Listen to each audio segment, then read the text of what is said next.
if we didn't know it before, West Ham United 1, Newcastle United 1 is official confirmation, I believe, that the wheels are well and truly falling off. I'm delighted to say that I'm joined by James Jones tonight, a man whose wheels have never fallen off. And that was potentially the worst phrase to start a podcast in the history of podcasts. I just running out of superlatives, Jonesy. I don't know if you thought me saying that your wheels have never fallen off was that complimentary or not, but here we are. West Ham's could not beat Newcastle at home at the weekend. I was one of the fortunate ones, lucky enough to miss the game. You, I understand, had to endure it. I did have to endure it. What's really weird about that, and I can't stop thinking about it, is that we were relatively comfortable at 1-0, and it was all like, yeah, like this is going to be fun.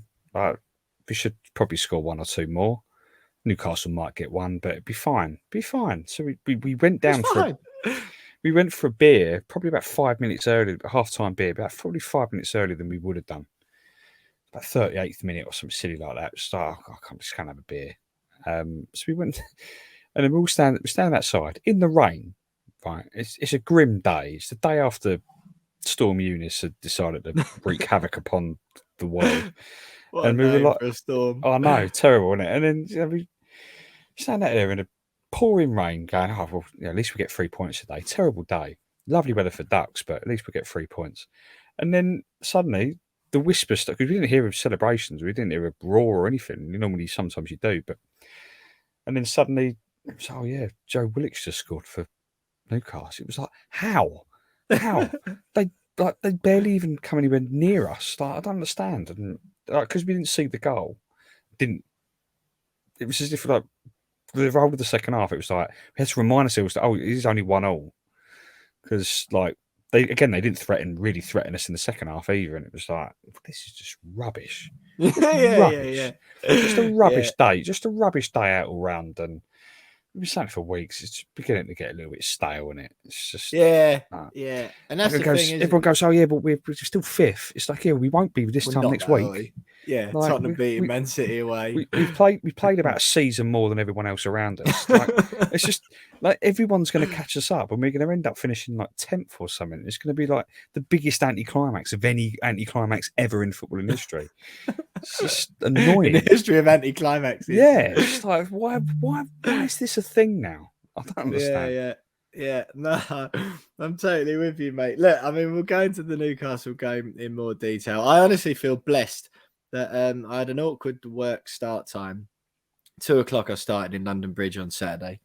And I was genuinely thinking of having a word with my boss and asking him if I could go to the game and start an hour later and finish an hour later. Or just nip out your lunch break for 45 minutes. Yeah. Well, no, that was the thing. I was like, what was it? 12:30 kickoff or whatever it was, 12:45. And I was like, if I can get a 3:00 start, I'll be able to see most of the game, nip on the Jubilee line a bit sharpish and start work at 3 instead. And I'm sure they would have been absolutely fine with that. But I just thought, I just can't be bothered. Like, I just knew it was going to be like that. So my experience of the game was listening to the first half on the radio on the train and watching the rest of it on the telly when I got into the office. Watching's a loose term, because I was just like, I know I could hear it on the radio how it was going. I could literally envisage the complete lack of energy and attacking nous as I was hearing it, and the sloppy passing and whatever. And I got there, and a few of the lads have been watching it already. I said, "Oh, any good? No, just no, proper no." But look, we'll go on to the game in a bit more detail in a minute. Jonesy, how's things? How are you? How's life treated you in this short period of time since we last spoke? Oh yeah, right. I survived the storm. The flat just about survived as well. That Friday was a tense day at home, because like our balcony, we've got 2 balconies, and both balcony doors were showing signs of weakness throughout the day. And I'm sitting there on my laptop in the front room, just kind of almost staring at them. And at one point, they kind of just they came inwards, and they're not meant to come inwards. No. They kind of just came in. I was like, oh, hang on, that doesn't look good. And then I remembered I built a shed about 4 months ago. That was my next question, mate. And I thought, Harrison's shed. How's that doing? So I went over the bedroom balcony, and the door's flapping about like nobody's business. And I thought, oh my god, what am I going to do? I had to wedge it closed. So luckily, I'm sure the listeners would be glad to know the shed survived as well. The roof didn't come off. No. And I felt like a real man after that. I thought, yeah, I built that well. Mate, I was just going to say again, testament to your construction skills, isn't it? I certainly built that well. I might as well start my own shed building business. I'm brilliant at it. Freaking sheds. But other than all that, yeah, I'm all right. We got through the storm fine. Yeah. Weekend was all right, I suppose. It's just tainted, isn't it? As always by West Ham. What about you? Yeah, I'm doing all right, mate. Yeah, I'm doing all right. I'm battling through as everyone else. I was just like, not too affected by the storm. It was quite windy. I work on the 12th floor, and the wind actually whistles past the building. I'm not overly great with heights, especially in tall buildings anyway. So yeah, when the winds were howling through the Urals, every time it happens, every time I hear the wind whistle past the building, I'm just convinced it's going to fall down. So yeah, bit of anxiety-riddled shifts. But, talking of high-rise buildings and storms, my brother lives in Canary Wharf in a high-rise block of flats, and he had a front row seat of the O2 blowing away in the wind. Oh, of course, Which was I sent him a video I found on Twitter, and he sent back and said, "I'm literally watching it happen from your front room." And he sent me a picture of it, and it was all flapping about, which is pretty crazy, that wasn't it? Yeah. Highlight of the day. As we've mentioned already, Eunice, absolutely belting name for a storm. That I mean, Storm Dudley. No one's scared of Storm Dudley, are they? Eunice just strikes fear into hearts of people. This one we had today was Franklin. It's just was it? Yeah, we're not on Eunice anymore. No, we're on Storm Franklin now. He's been and gone. That's tame, that, isn't it? Yeah. It just doesn't have the same. No, Eunice definitely the best name. Have we got any more Jude? Or I don't know. I hope not.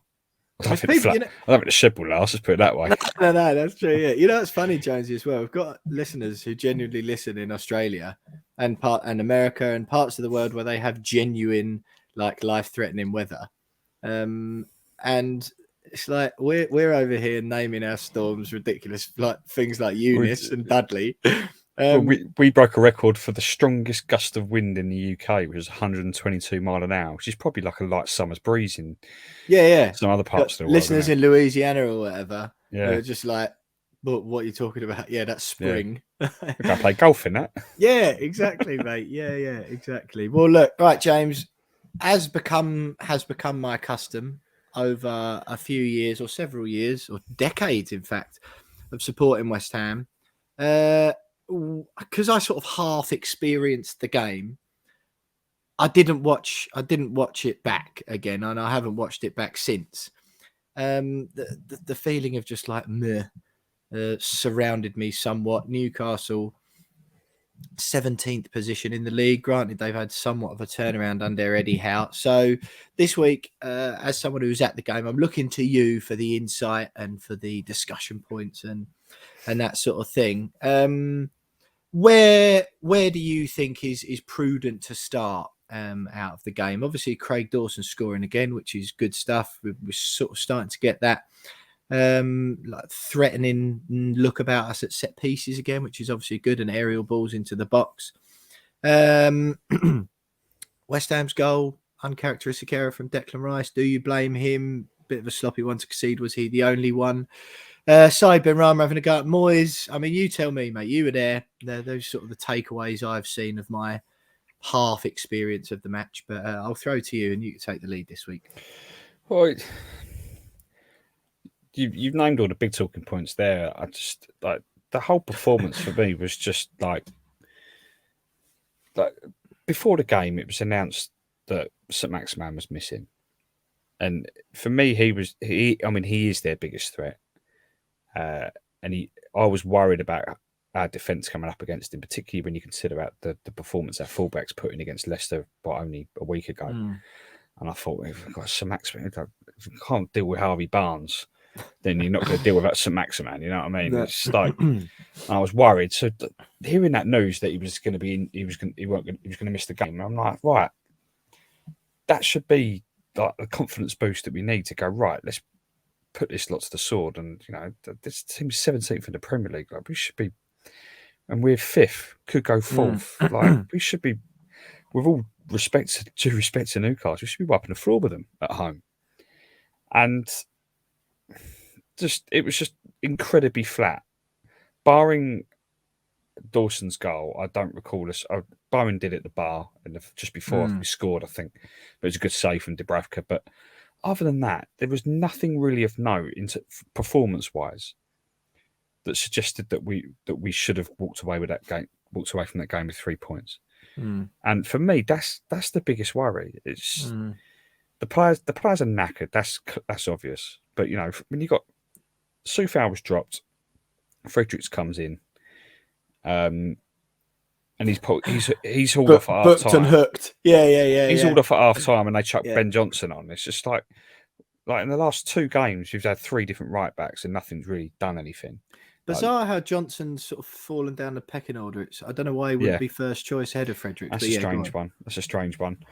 I mean, again, Antonio just well and truly absent. So dull, isn't it? This conversation just absent. We say it every week, but you've got to keep the guy's our only striker. Like, why isn't anyone going, mate? Like, you've got to try a little bit harder here. Like, all these players keep telling us about how they really want to qualify for the Champions League. They're going to go to the end. They're trying their hardest. But they're not. Like, someone like Antonio's not. He's not. Okay, might be a bit tired. He's been flying all around Jamaica for the last 3 months. But I had a good. Sorry, Jonesy. Go on. No, I just. No, go on.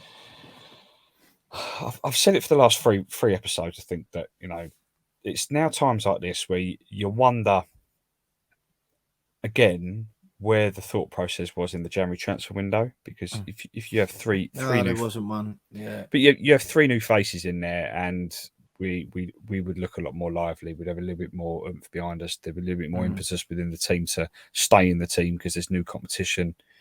That is very obvious with Antonio's position. We've said it before. He's got no competition, so why should he? He knows he's going to be in the starting lineup every week. But I had an interesting one on him. Sorry, on. just quickly, that Antonio what's the thought process about him protecting himself, perhaps because he's so injury prone? He's the only striker, whether he's been told to or not. I think it might have been David Connolly or Dean Ashton on the radio commentary I was listening to saying that he thinks Antonio's protecting himself, and that means not sprinting in behind 100% all the time, not doing as much of the things that make him so dangerous. Who's worried about an injury? Well, maybe that is correct, but at the same time, it's not good enough. But yeah, I know it's not. One, it's not good enough, and 2, I understand him probably wanting to make sure he's fit because he knows that he's the only striker. Yeah. He knows that people are relying on him, fans relying on him. But then the blame straight away goes back on the club and Moyes and whoever is responsible for signing football players. And we probably the recruitment director. Probably, the new geezer. I don't know. I just watching it. There was just nothing, absolutely nothing, and it was what was different compared to the Leicester game where Ben Rama came off the bench and looked all right. He looked pretty dangerous. One of my comments on our YouTube video to that reaction was, he looked dangerous, but he wasn't. It was like, good point. Very good point. But this time, there was just no one off the bench. Obviously, Lanzini was out of the squad. Don't really know what was going on there. There was just no one. Like, Lanzini came off the bench in the Watford game and changed the game, and we scored from it. But we didn't even have that. We had nothing. Just had nothing. And for me, that is the biggest concern out of everything. Like, Ben Rama having a row with Moyes and stuff like that. I mean, he's been hooked more times than any player in the Premier League this season. I was just going to say that. I think that was the 17th time he'd been subbed this season. So, I think he's only completed 90 minutes twice, I think. Yeah. So if he's annoyed, I don't blame him, if I'm honest. But also play better then. Yeah, true. Be but then, good. Very difficult for contribute to goals. Yeah, difficult to play better when you're constantly being hooked an hour. Yeah, but it's not like after half an hour, is it? Do you know what I mean? Yeah, I get that. But like, I don't know, mate. I don't know. Last like all the other contribution, mate, was New Year's Day, and before that was an assist on New Year's Day, and his last goal was the 28th of December. Well, if you look at that, well, it's not good enough. But you look at that, and you got Antonio scored 2 in his last 19 or 18 or whatever it is. He he's had a couple of assists since then, but Bowen's the only one chipping in with a goal. Obviously, Dawson's started. Dawson's suddenly become prolific because he's. But other than that, there's just absolutely nothing. Yeah. You mentioned Declan Rice, and is it his fault for the goal? Yes, it is. But if there's ever a player in that team that you can kind of forgive for making one mistake out of 170 games of football that he's played for the club, I think it's Declan Rice. You can't. Okay, it led to a goal. It's damaging, but God never makes mistakes. So you got to let him off for the one. You can't start digging him out for it. I mean, this is a player that's been playing like 5 different players' roles for the last 3 months and had to save our skin in the FA Cup. So all in, I'm frustrated. I'm frustrated with it. I can tell, mate. Get on YouTube if you listen. The body language from Jonesy is something else. I'm incredibly frustrated because I don't want to keep saying it, but we had a month to fix this. Yeah, and we blew it. And like, if you just look at the league table and the games in our teams we've got Wolves this weekend, which is going to be incredibly difficult. They're on form. We at this rate, we're not going to be in Europe next season. Unless we win the Europa League, and we're definitely not going to win the Europa League on the form we're in at the moment. We've got a knackered team, knackered players. It's just not looking good at the moment. And David Moyes has got to find a solution quick, because I don't really know what the solution is at the moment, because there's no one off the bench to change things. No, that's sort of the thing. You hit the nail on the head, didn't you, mate? And that's why we and so many other fans are so angry at the end of that window, and of all the drivel and guff that comes out. I mean, and you know what? It's a weird one, really, because if we finish 8th, right, that's where it looks like. When all the games catch up, we'll be 8th, won't we? Let's be honest. Probably, yeah. Tottenham beating City. If we lose to Wolves, that's a definite. Yeah. I think we're sort of enough of a gap at the moment between us and Brighton to be safe there. And realistically, see where we were 2 or 3 years ago, or whatever. You say 8th is pretty brilliant, but we said at the beginning of the season, as well, didn't we? We'd be quite happy with 8th. And the Europa League run. With the Europa League run, but obviously it depends on the draw, but with the team as shattered as they are. Yeah, and that's without us thinking that we were going to spend the majority of, 2/3 of the season in 4th. You know what I mean? I don't know. Yeah, it's just, I don't know. I think the problem is, certainly from a We Are West Ham podcast content perspective, it's just going to be the same. Like the performances have already gone stale, haven't they? And it's just continued to be the same now. I honestly just don't understand the thought process. Like, there are 2 transfer windows.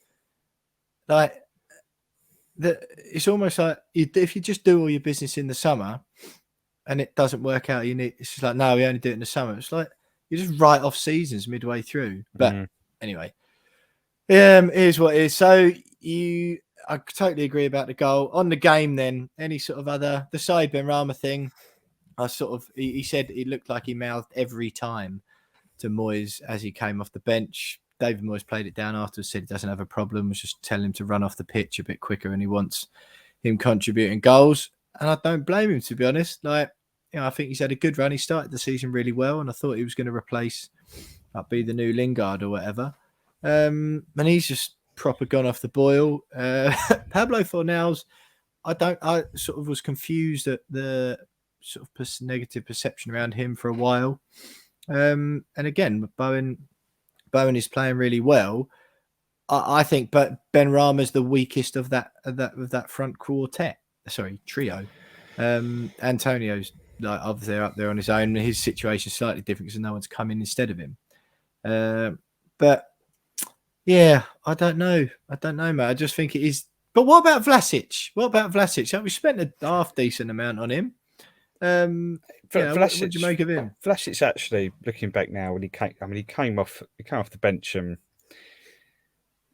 he had a couple of moments where he drove forward with the ball, beat a player, and looked a little bit positive, but didn't create anything. Like, nothing of note. He may have had a shot on goal, but obviously it didn't lead to anything. And he had that sort of burst of energy that, at the time we probably needed. But we definitely needed. But nothing. Obviously, he didn't score. He didn't assist the goal, so it couldn't have been that impressive. Very similar to Benrahma coming off the bench against Leicester. and it looked good, but essentially didn't really do enough. But and that's the thing, isn't it? Yeah. But Vlasic is a different situation where the poor lad's played 10 minutes a game for the last however long. True. So you can't really expect him to start coming off the bench and start changing games when he's barely playing as it is. Even when the guy starts, he gets hauled off like Benrahma does. But I do honestly think, with attacking players in particular, if you're on the pitch and you haven't impacted the game, there are players in your position to come on, and West Ham need goals. It's like it's a no-brainer. You're going to get subbed off like that. Yeah. I don't know, but the stats on the positions of players who typically get subbed off in a game must be so heavily stacked in the attacking ones, it is, because ultimately you don't sub a defender, sometimes a wing back, but or fullback, but rarely for tactical reasons or a keeper for other than injuries. So it's either because someone's having a bad game because they've been booked or in danger of, or most of the time it's because you're chasing an equaliser or a winner and your attacking players haven't been doing anything. Yeah. And so and Benrahma hasn't been doing anything. I don't know what he thinks he does or is doing that warrants 90 minutes every week. I think with Benrahma, most of the team, mate, to be honest, they all started the season really, really well. Benrahma's gone away to AFCON. Okay, they had a terrible tournament. I think they only played 3 games and they came home. Played as well, did he? Yeah. But he's gone away and done that, come back. Things have gone a little bit stale for him and the rest of the team. I think it boils down to tiredness. I'm pretty sure it's the same for almost every single one of those players out there. They're just all knackered, absolutely knackered. He might not have played a lot in AFCON, only played 3 games, and obviously they came home and didn't get out of the group. As far as I'm aware, I don't think they did get out of the group today.